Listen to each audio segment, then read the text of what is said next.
အားလုံးပဲမင်္ဂလာပါ BEF1 ကိုတူနေပေါင်းပြီးစာကြောင်းရဲ့အရှိဆုံး subject နေရာမှာထားပြီးတော့သုံးမယ်ဆိုလို့ရှိရင် noun ဖြစ်သွားပါတယ်မြန်မာလိုအဓိပ္ပာယ်ကတော့ချင်းဆိုတဲ့အဓိပ္ပာယ်ပါto black BEF1 ကို subject နေရာမှာထားသုံးမယ်ဆိုရင်ဒီအဓိပ္ပာယ်ဖြစ်သွားမှာပါ to swim ရေကူးခြင်း to sleep အိပ်ခြင်း to drink သောက်ခြင်းဖြစ်ပါတယ် to swim is fun ရေကူးခြင်းဟာပျော်စရာကောင်းတယ် to sleep is good for health အိပ်ခြင်းဟာကျန်းမာရေးအတွက်ကောင်းတယ် To drink alcohol is harmful အရက်တောက်ခြင်းဟာအန္တရာယ်ရှိတယ် To drink water is essential ရေတောက်ခြင်းဟာမရှိမဖြစ်လိုအပ်တယ်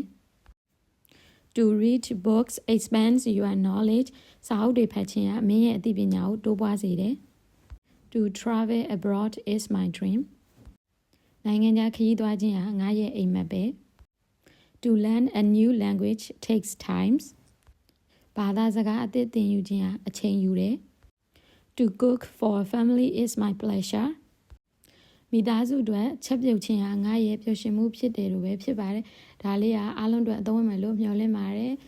ကြည့်ရှုပေးတဲ့အတွက်အားလုံးကျေးဇူးတင်ပါတယ် See you next time bye bye